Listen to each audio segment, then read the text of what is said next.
함께 나눴던 말씀이 3장 1절로 8절 말씀 가지고인데 그 말씀이 성경 전체에서 가장 어려운 말씀, 난해하고 이해하기 어려운 말씀이에요.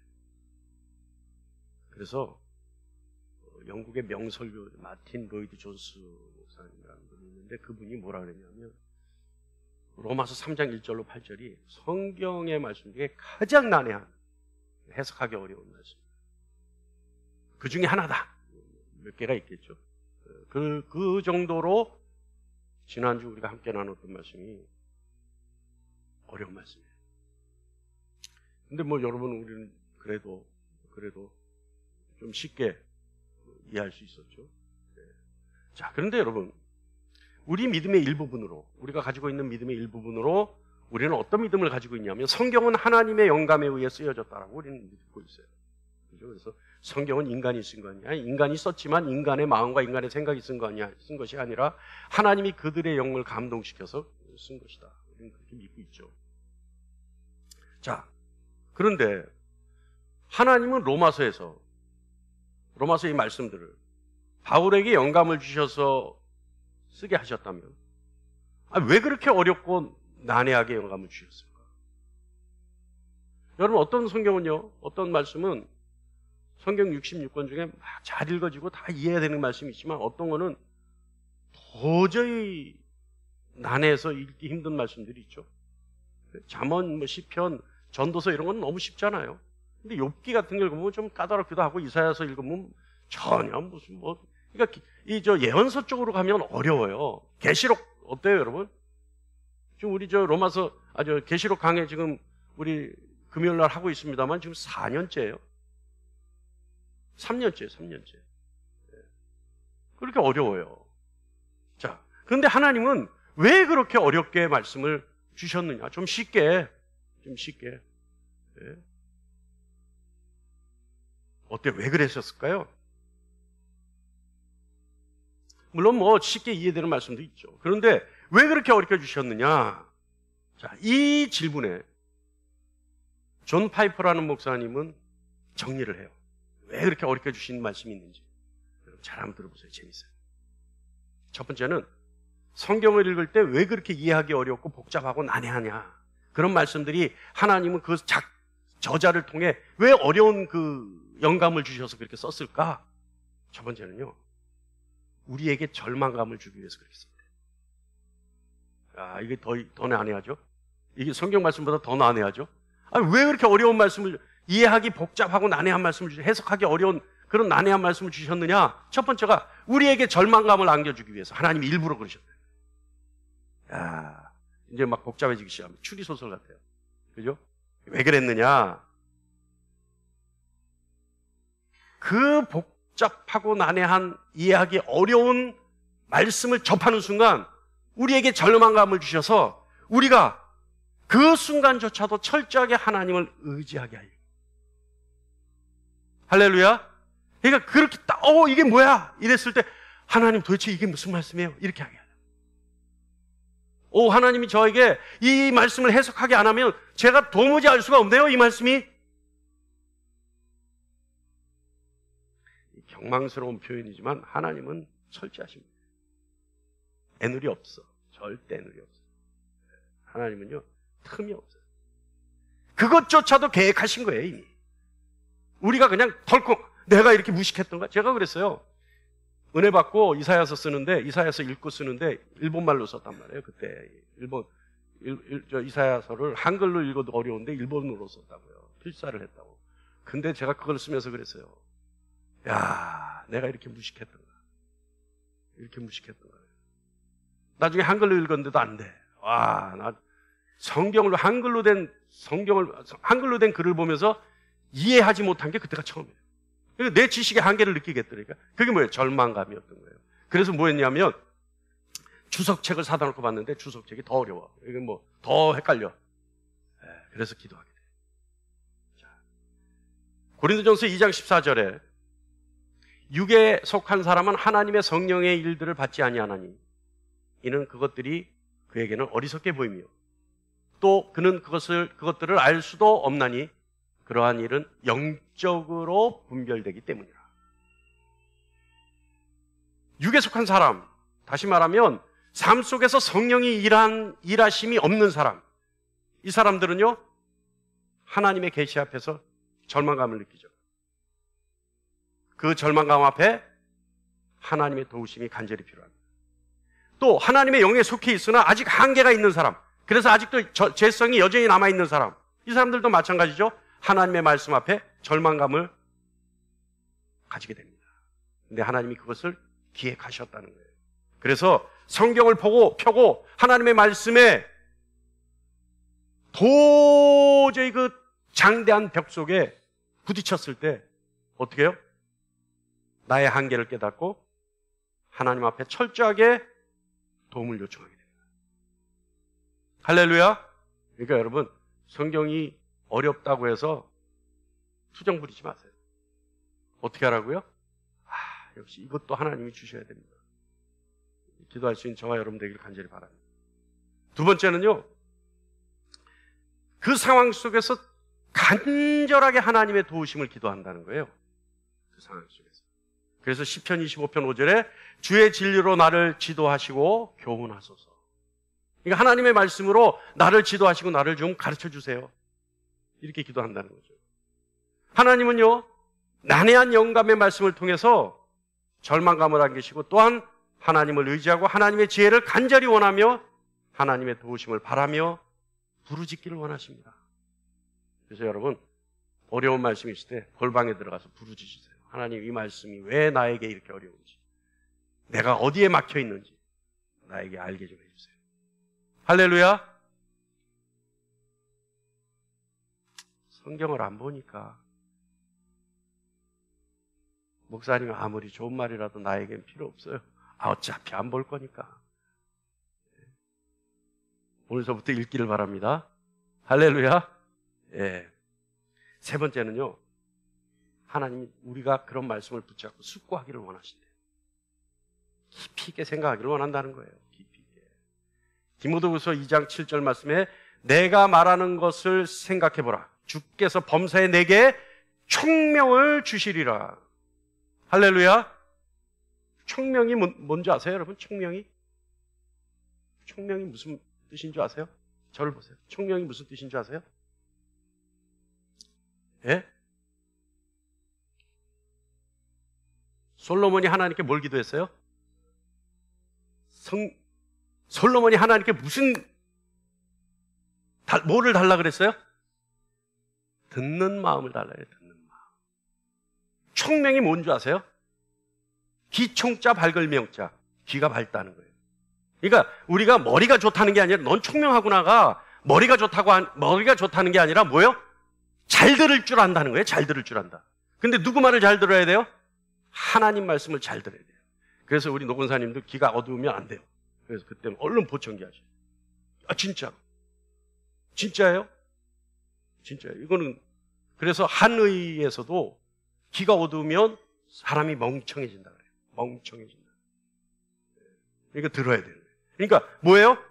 하나님이 숙고하기를 원하신다. 그 말씀을 붙들고 깊이 있게 생각하면서 하나님의 음성을 듣기를 원하신다. 할렐루야. 할렐루야. 네. 그래서 하나님은 우리에게 어려운 말씀을 통해, 난해한 말씀을 통해 절망, 그 다음에 하나님 앞에 기도, 단원하게 하고, 그 다음에 그 말씀을 붙들고 숙고하게 하십니다. 자, 오늘 본문 우리 보죠. 오늘 본문요, 로마서 1장부터 우리 3장까지, 오늘 본문까지 중요한 핵심 주제는 뭐냐면 모든 인간은 죄의 권세 아래 있다는 거예요. 죄의 권세 아래.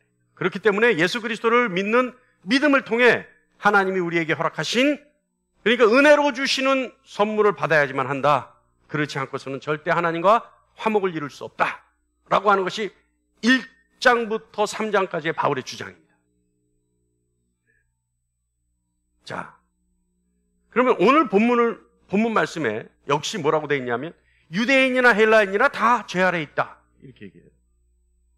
이 말은 무슨 얘기냐면 유대인이나 헬라인, 이 말은 무슨 말이냐면 모든 사람이 다 죄 아래 있다 이 말과 같은 말입니다.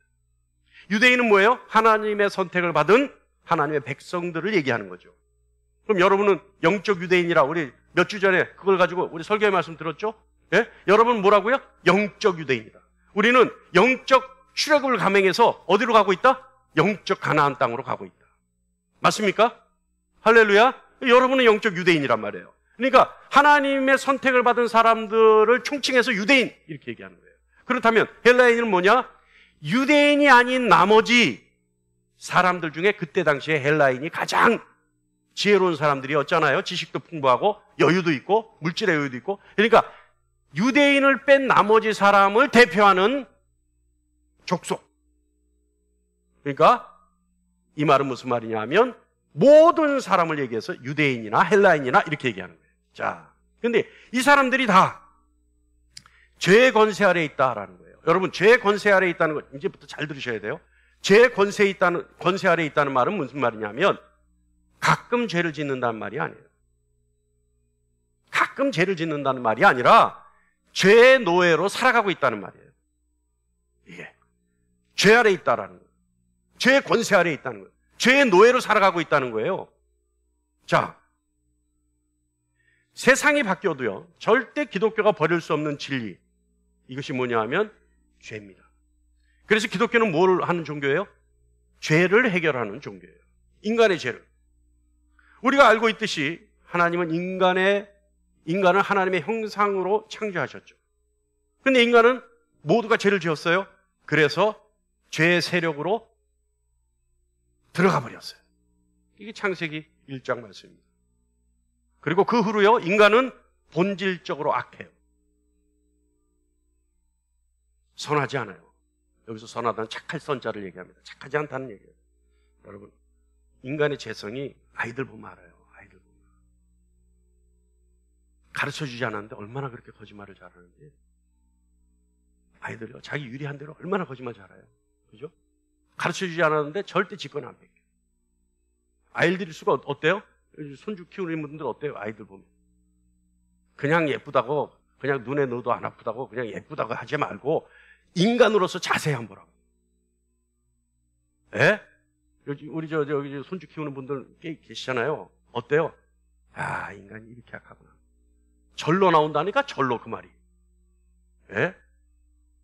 내가 악한 모습을 그대로 다 축소판으로 가지고 있어요. 인간의 악한 모습. 인간은 본성이 악해요. 왜? 죄의 권세 아래에 있기 때문에. 그게 증거라는 거예요. 그래서 에베소서 2장 3절에 보면 인간은 본질상 진노의 자녀예요. 본질상. 본질이에요, 이게. 본질. 인간의 본질이 뭐예요? 진노의 대상이에요. 본질적으로 인간의 모든 태도와 행동과 생각이 하나님의 진노의 대상이에요. 그러니까 여러분, 제가 제일 안타깝게 생각하는 분들이 뭐냐면 지가 좀 교회 열심히 나온다. 여기 지라고 표현할게요. 지가 좀 더 교회 헌신 많이 한다. 지가 헌금 좀 많이 한다고. 지가 뭐 기도 더 열심히 한다고. 좀 우쭐해 하는 분들. 그런데 아니라고요? 왜? 본질상 진노죠. 본질상. 제가 그러잖아요. 신앙인들한테 항상 그 얘기 하잖아요. 도토리 키재기 그만해라. 그놈이, 하나님 보시기엔 다 그놈이 그놈이지. 예? 그래야 안 그래요? 도토리 키재기. 그러니까 좀 더 신앙 오래되고 뭐 아무 필요 없어. 아무 필요 없어. 다 뭐라고요? 진노의 대상. 진노의 대상. 자, 이제 점점 절망스럽죠? 도대체 어떻게 하란 말이야 그러면? 자, 한번 가보죠. 인간은요, 에베소서 5장 6절의 말씀에 의하면 불순종의 아들들이라고 얘기해요. 불순종. 뭐냐면 이 불순종이 인간의 아버지라는 얘기예요. 불순종. 그러므로 인간은 근본적으로요, 하나님을 거역하고 거부하고 불순종해요. 인간은 그래요. 인간이 그런 존재예요. 이거는요, 단순하게 죄를 짓는 것이 아니라 악한 죄성을 가지고 있다는 의미예요. 인간이. 철저하게 인간에 대해서 우리가 알아야 돼요. 그래서 오늘 본문 9절 말씀에 의하면 인간은 죄 아래에 있다. 이게 진짜 의미는 뭐냐면 죄가 인간을 다스리고 있다는 거예요. 여러분 잘 들어보세요. 하고 싶지 않은 것을 하도록 꿰는 것이 아니에요. 죄가. 그러니까 하고 싶지 않은데 해봐 이러고 깨는 거 아니에요. 이건 뭐예요? 강제예요. 해 이렇게 하는 게 아니란 말이에요. 진짜는 뭐냐? 인간이 죄를 짓는 진짜는 뭐냐? 하지 말아야 할 것을 하고 싶게 만드는 게 죄예요. 그러니까 이건 뭐예요? 자발적이에요. 자발적. 하고 싶어지는 거예요. 하고 싶어지는 거예요. 이게 죄 아래에 있는 존재가 가지고 있는 특성이에요. 그러니까 하고 싶지 않은데 해봐 해 이렇게 깨는 게 아니라 하지 말아야 할 것에 대해서 하고 싶게 만들어지는 게 죄라는 거예요. 맞아요, 안 맞아요, 여러분? 맞아요, 안 맞아요? 그러니까 하고 싶지 않은 것을 꿰는 것은 강제적인데 하지 말아야 할 것을 하고 싶게 만드는 건 뭐예요? 결국은 죄는 자발적이라는 거예요. 자발적으로 한다는 게 자발적으로. 왜? 아니, 첫사람 아담과 하와가 죄를 지을 때 어땠어요? 뱀이 와서 뭐라 그랬어요? 정말 하나님이 참으로 너에게 먹지 말라 하시더냐? 그냥 그러잖아요. 그냥 야 진짜 니네 하나님이 너한테 저거 먹지 말래? 네? 그랬더니 뭐라 그래요? 뭐라 그래요? 먹기는커녕 만지지도 말라 그러더라. 더럽게 치사하게. 하와가 그러잖아요. 네? 그러니까 자발적으로 지가 먼저 거짓말을 해버리는 거야, 뱀한테. 탁 깨버리는 거야. 탁 하고 싶게 만들어지는 거야. 먹고 싶게 만드는 거야. 먹고 싶게 선악과가 먹고 싶어지니까 뱀이 그냥 야 참으로 너에게 먹지 말라 그러시더래요. 하와가 뭐라 그래요? 야 무슨 말이야, 먹지 말라? 아이고 야 그거보다 더 하더라. 만지지도 말라 그러더라. 거짓말해버리잖아요. 이게 인간이라는 거예요. 그리고 죄의 속성이 뭐라고요? 하지 말아야 할 것을 하고 싶게 만드는 것, 이것이 죄예요. 그래서 죄는 악한 것의 꿰매에 의해 강제로 저질러지는 것이 아니라 뭐라고요? 내가 자발적으로 저지르는 것이 죄예요. 그래서요, 많은 사람들이 아담이 그러잖아요. 당신이 내게 주셔서 있게 한 하와가 나에게 먹게 했습니다라고 얘기하잖아요. 그러니까 뭐예요? 아담은 지는 죄인이 아니고 얘가 나를 꼬셔서 그랬다는 거 아니에요. 그런데 죄가 그것이 아니라, 그래서 아담이 희생자가 아니라 죄와 공모한 자발적으로 저지른 죄의 주체라는 겁니다. 인간은. 할렐루야. 왜 죄를 얘기하면서 할렐루야 하겠어요? 듣고 깨달으라는 거예요. 할렐루야. 예. 인간이 죄성에 있어 가장 확실한 증거가 뭔지 아세요, 여러분? 뭐냐 하면 하나님을 만난 사람은 자기 자신이 죄인이라는 걸 알아요. 이게 증거예요. 이게 뭐냐면 하나님을 만난 증거가 뭐예요? 내가 죄인이라는 걸 깨달아요. 그래서 그걸 인정해요. 기독교인들 가운데 자기가 죄인이라는 걸 인정 안 하는 사람들이 있습니다. 말로만 하지 행동을 보면 네가 진짜 죄인이라는 걸 깨달아 라고 얘기하고 해주고 싶은 사람이 있어요. 근데 그 사람들은 뭐라고요? 말로만 무늬만 크리스천. 하나님 만난 적이 없는 거예요. 왜요? 하나님 만났을 때 가장 강력한 증거가 뭐냐면 내가 죄인. 자, 인간의 죄성에서 가장 확실한 증거 첫 번째, 하나님을 만난 사람은 자기 자신이 죄인이라는 걸 안다. 그리고요, 인간의 죄성에서 또 다른 확실한 증거가 뭐냐면 죄에 대한 메시지를 싫어해요. 죄에 대한 메시지를 아주 싫어해. 듣기 싫어해. 예? 회개라는 메시지 듣기 싫어해. 진노의 대상이라는 메시지 듣기 싫어해요. 말할 수 없는 죄인이라는 사실에 근거한 메시지를 무조건적으로 반사해요. 왜냐하면 그들은 하나님을 만나지 않고 인간의 죄성을 그대로 유지하기 때문에 그들은 교만합니다. 그래서 그들의 교만은 자신의 죄를 들여다보는 것을 신경질적으로 싫어해요. 마지막으로 또 다른 하나는요, 왜 죄에 대한 메시지를 싫어하냐면 오케이, 알았어. 근데 어떡하라고? 이거예요. 그러니까 해결책이 없는 거예요, 해결책이. 내가 죄인이라는 사실에 대해서 알겠어, 인정하겠어. 그러다 어떡하라고, 그 다음은. 이것 때문에 싫어하는 거예요. 왜? 자꾸 후벼파기만 하고 답을 안 주니까. 답이 없으니까. 그럼 나는 매일마다 죄 때문에 아프기만 해야 돼? 그럼 나는 어떻게 해야 되는 거야? 그럼 어떡하라고? 그러다 보니까 무슨 얘기를 해요? 너나 잘하세요. 나는 그냥 이대로 살게요. 이렇게 되는 거예요. 그냥 이렇게 되는 거예요. 그러니까 이게 인간의 죄성에 대한 메시지에 반응하는 인간들의 형편이 이런 형편이에요. 자, 근데 여러분, 우리 한번 생각해보죠. 제가 작년 말에 이상하게 내시경을 하고 싶은 거야, 괜히. 진짜로. 뭐 증상도 없는데. 근데 가서 장내시경하고 위내시경을 한번 했어요, 말에. 근데 결과를 보러 갔는데 의사가 정말 시기적절하게 잘 오셨어요. 장의 선종이 왠지 암으로 가는 거 아니에요? 선종이 4개인가 5개 나와요. 왜? 앞으로 출혈이 좀 있을 거라고. 다 띄었다고. 근데 적절하게 오신 거라고. 근데 여러분, 저같이 겁 없는 사람이니까 그냥 갔지, 조금이라도 겁 있는 사람은 건강검진 하는 거 쉬워요? 건강검진 어쩌다가 했어.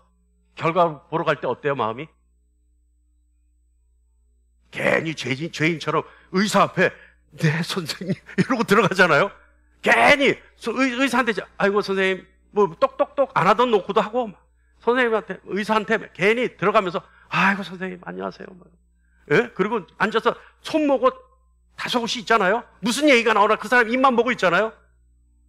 예? 그래놓고 그 사람이 괜찮습니다. 아주 좋으십니다. 아주 건강하게 계십니다. 그러면 그 사람이 준 것도 아닌데 아이고 감사합니다 이래 그 사람한테.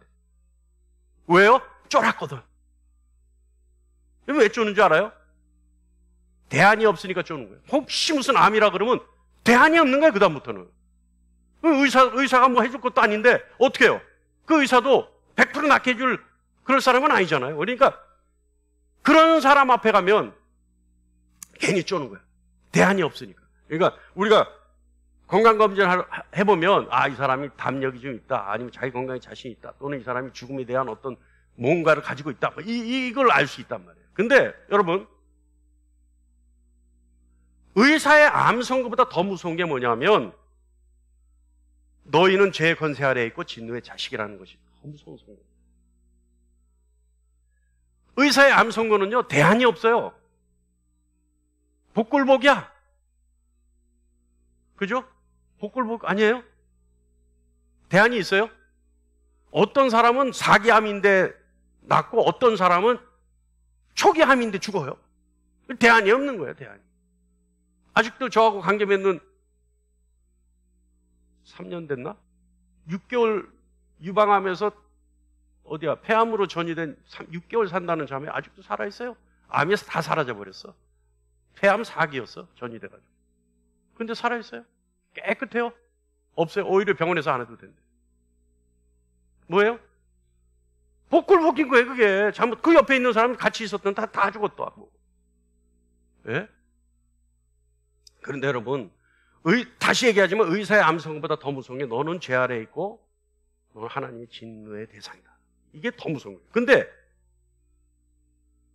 이것이 무서운 선고임에도 불구하고 인간의 악한 상태를 알려주는 아주 무서운 선고임에도 불구하고 우리가 왜 그런 선고에도 자신이 있을 수 있냐면 하나님은 우리에게 대안을 주셨기 때문에 그래요. 뭐냐 하면 예수 그리스도를 믿는 믿음으로 우리에게 생명을 주시는 해결책의 메시지가 있기 때문에 그래요. 그래서 오늘은요, 이 본문을 통해서, 오늘 본문을 통해 죄에 대해서, 그리고 우리 자신에 대해서, 그 복음에 대해서 무엇을 배울 것인지에 대해서 한번 알아보겠습니다. 로마서 3장 13절에요. 그들의 목구멍은 열린 무덤이며 그 혀로는 속임을 일삼으며 그 입술에는 독사의 독이 있고. 이 말씀이 뭐냐면 로마서 3장 13절 이 말씀은 그 위에 말씀 보면 10절에 기록된 바라고 돼 있잖아요. 기록된 바. 그러면 어디서 인용해 왔다는 거예요? 어디서 인용해 왔을까요? 시편 5편에서 인용해 왔어요. 시편 5편에서. 바울이. 자, 근데 시편 5편은 어떤 내용이 있느냐? 시편 5편은 다윗이 하나님 앞에 고백하는 고백입니다. 근데 여기서 그들의 목구멍은 열린 무덤이요 그 혀로는 속임을 일삼으며 그 입술에는 독사의 독이 있고, 이 말은 뭐냐면 그들이라고 하는 것은 누구냐면 다윗이 원수로 생각하는 자들이에요. 네? 다윗이 원수로 생각하는 자들. 근데 다윗이 자기 원수들을 표현해서 뭐라고 얘기하냐면 그들의 목구멍은 열린 무덤이다 라고 하나님 앞에 진술하죠. 하나님 앞에 뭐예요? 참소하는 거예요, 이게. 그런데 그렇다면 바울 자신은 뭔가 하나님 앞에 당당하기 때문에 원수에 대해서 이렇게 하나님 앞에 얘기했느냐? 아니 내가 하나님 앞에 당당하지 않으면 어떻게 얘가 잘못해서요, 얘가 나쁜 애예요, 얘가 독사의 독이에요, 뭐 얘가 얘기하는 것마다 다 죽음이에요 얘기할 수 있어요? 아니잖아요. 바울이 자신이 당당했기 때문에 이런 얘기를 할 수 있을까요? 근데 바울은 아니에요.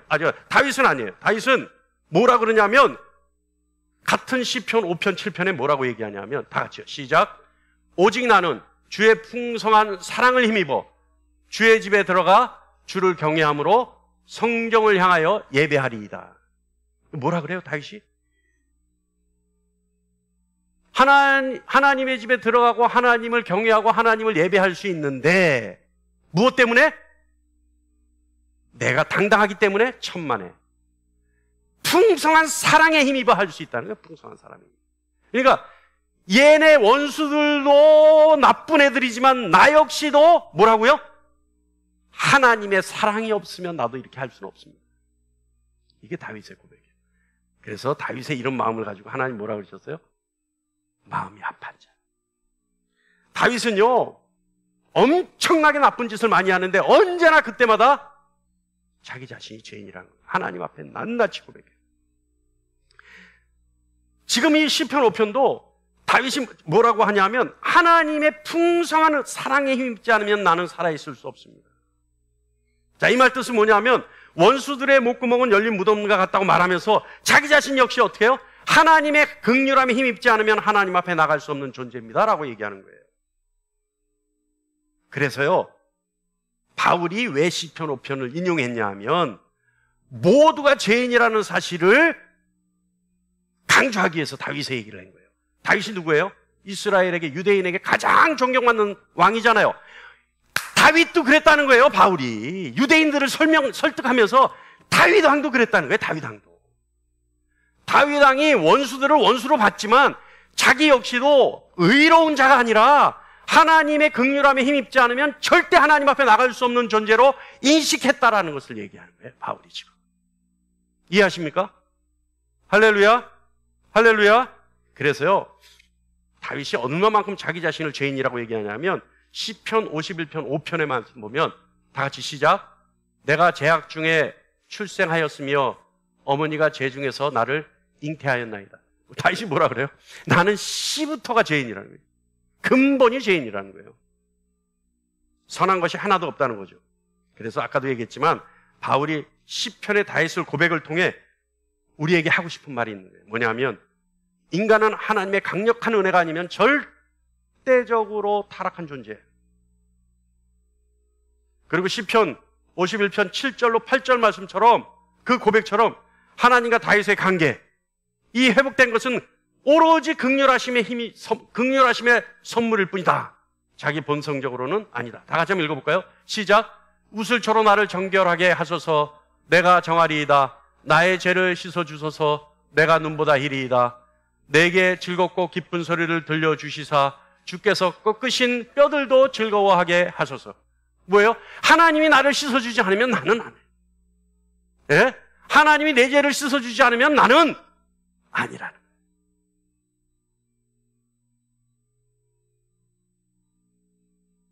다윗 자신요 하나님 앞에 용서받을 수 없는 죄인이지만 원수들 역시 뭐예요? 목구멍이 무덤이었다. 다윗이 뭔 얘기를 해요? 우리 역시 도토리 키재기입니다. 나 역시 도토리 키재기입니다. 그렇지만 하나님은 나를 긍휼히 여겨주시사 나를 깨끗게 해주십시오. 그러나 쟤네들은 아직도 그걸 모릅니다. 이 뜻이에요, 여러분. 바울은요 조금 전에 얘기했지만 유대인에게 가장 존경받는 다윗의 예를 들어서 다윗의 고백을 통해서 우리 모두가 죄인이라는 것을 선고합니다. 자, 그렇다면 여러분 9절에 설명하고 있는, 선언하고 있는, 선고하고 있는 다 죄 아래에 있다라고 하는 말씀, 이 죄 아래에 있는 상태는 어떤 상태일까요? 죄 아래에 있는 상태. 자, 한번 보겠습니다. 이제 시간이 좀 가니까 이제 좀 인내의 한계가 오죠? 예? 우리 뭐 우스갯소리도 한마디 안 하고 뭐 성경 말씀만 갖고 그냥 계속 얘기하니까 무슨 뭐 뒤에 칠판이라도 하나 있었으면 이해하기 쉽겠는데 그냥 말만 하니까 이제 인내의 한계가 오죠. 자, 이제 조금만 참으면 돼요. 자, 집중하십니다. 기지개 안 해도 되죠? 할렐루야. 네. 이때는 아멘을 크게 해야 돼요. 그래야 집중력이 다시 살아. 할렐루야. 네. 자, 죄 아래에 있는 상태는 어떤 상태인가? 첫 번째, 하나님과 관계가 파괴되었다라고 하는 것을 의미합니다. 하나님과 관계가 완전히 파괴됐다. 그래서 오늘 말씀 10절, 11절 보면 기록된 바 의인은 없나니 하나도 없으며 깨닫는 자도 없고 하나님을 찾는 자도 없고. 자, 그리고 18절 말씀 봅니다. 18절, 그들의 눈앞에 하나님을 두려워함이 없느니라 함과 같으니라. 같다는 거예요. 이게 같다는 거예요. 그러니까 기록된 바 의인은 없어요. 깨닫는 자, 하나님을 깨닫는 자도 없고 하나님을 찾는 자도 없고 그들 앞에 하나님 두기를 싫어하고 하나님 두려워하지도 않는다. 그러니까 뭐예요? 나와 무슨 상관이 있나이까예요. 나와 무슨 상관이. 하나님 나와 무슨 상관이 있어요? 내가 하나님 찾지도 않고 깨닫지도 않고 보지도 않고 하나님 앞에 내 눈앞에 두지도 않고 두려워하지도 않는데 나와 무슨 상관이. 죄 아래에 있다는 것은 뭐냐면 결국은 하나님과 완전히 관계가 없는 사이에 있는 존재. 이것이 죄 아래에 있는 존재. 자, 그런데 이 11절부터 18절 사이에, 다시 말하면 12절부터 17절까지의 말씀은 죄 아래에 있는 인간이 사회생활을 어떻게 하는지에 대해서 나와 있어요. 자, 하나씩 볼게요. 12절부터 17절, 이 시작하는 절, 그리고 마지막 절, 죄 아래에 있는 사람의 특징은 아까 얘기했죠? 하나님을 두려워함이 없고 하나님을 깨닫지도 않고 하나님을 구하지도 않아요. 여러분, 죄는요, 단순하게 타인에게 어떤 나쁜 짓을 행해서 죄를 짓는 것이 아니에요. 조금 전에 얘기했듯이 하나님을 두려워하지 않고 하나님을 깨닫지도 않고 하나님을 구하지도 않는 것이 죄예요. 죄 아래에 있는 사람들의 특징이에요. 삶의 행태예요. 자, 이런 사람들, 하나님을 거스르는, 하나님께 반항하는 상태에 놓여 있는 사람들, 어떤 사람들, 이런 사람들이 있죠. 여러분, 사회생활 잘한다는 사람들이 있죠. 처세술 좋은 사람들이 있죠. 그죠? 정치 잘하는 사람들이 있잖아요. 그래서 남한테 싫은 소리 안 하고, 그죠? 남한테 원수지기 싫어하고, 좋은 게 좋은 거고, 어떤 사람은 꾸지도 않고 빌려주지도 않고. 그래서 어때요? 절대 척 안 두는 사람들. 오히려 어떤 때는 뭐요? 남한테 좀 베풀기도 하고, 예? 밥도 잘 살 줄 알고, 술도 잘 살 줄 알고, 뭐 어려운 상황이 있으면 좀 도와줄 줄 알고. 야, 저 사람 참 된 사람이야 라고 듣는 사람들. 이 사람들에게 복음 전할 때 제일 힘들어요. 아유, 나는 그래도 열심히 살고 있어요. 하나님 계신 거 알죠? 예, 알고 있습니다. 예, 저는 나름대로 또 열심히 살고 있습니다. 그런 사람들 어때요? 어때요, 여러분? 오늘 말씀에 준하면 그 사람들 죄인이에요, 아니에요? 죄인이에요, 아니에요? 아, 왜 이렇게 자신이 없어? 죄인이죠. 왜요? 하나님과 관계가 없기 때문에. 그러니까 죄의 권세 아래 살아가고 있는 거예요. 그런데 이 사람의 삶이, 자기 자신의 삶이, 내가 그런 사람이라면 나의 삶이 하나님을 거스르는 행동을 하며 살아가는 사실을 망각한 상태에 있는 거죠. 남에게 나쁜 짓 하지 않고 도둑질하지 않고 때리지 않고 흉보지 않고 뭐 선을 베풀기도 하는 거예요. 근데 여러분, 신기하죠? 세상 종교가 이런 걸 가르쳐요. 때리지 않고 도둑질 안 하고 남한테 잘해줘야 되고, 그죠? 욕하지 말아야 되고, 예? 해코지를 하지 않아야 되고, 선을 베풀어야 되고. 세상 종교는 여기까지 가르쳐요. 근데 기독교는 뭐예요? 그게 다가 아니라는 거예요. 그게 다가 아니라 어디까지? 하나님과 관계를 회복시키는 것까지. 그러니까 결국은 죄 아래에 있다는 것은 하나님과 관계가 끊어진 상태에서 살아가는 모든 삶, 이것이 죄 아래에 있는 삶이에요. 명심하는 저와 여러분 되기를 간절히 바랍니다. 이것이 핵심이에요. 이 핵심은요, 이 핵심이 복음인데, 이 핵심은 우리에게 무엇을 요구하느냐? 마음을, 목숨을, 뜻을, 힘을 다해 하나님을 사랑하고 또 그 아들 예수 그리스도를 사랑하는가? 하나님은 세상의 주인이시죠. 하나님을 사랑하지 않으면서, 하나님을 높이지도 않으면서 다른 사람에게 선을 행하는 것, 어떤 가치가 있겠습니까? 그렇다고 선을 행하지 말라는 거 아니에요? 선을 행하되 그보다 먼저 뭘 하라고요? 하나님과 관계를 회복시켜요. 또 죄는요, 죄 아래에 있는 사람들은요, 하나님 안에서 기쁨 찾는 걸 거부해요. 그래서 여러분, 하나님과 대면한 사람들은 자기 자신이 죄인이라는 걸 깨닫고 죄를 고백한 후에 하나님으로부터 용서의 선언이 있고 난 뒤에 뭐예요? 그 다음부터 기쁨이 나타나기 시작해요. 사랑과 희락과 화평이 그 다음부터 나타나기 시작하는 거예요. 제 아래에 있다는 말은 하나님을 구하지도 않고 알지도 않고 하나님을 두려워하지 않는 것, 이것이 제 아래에 있는 거예요.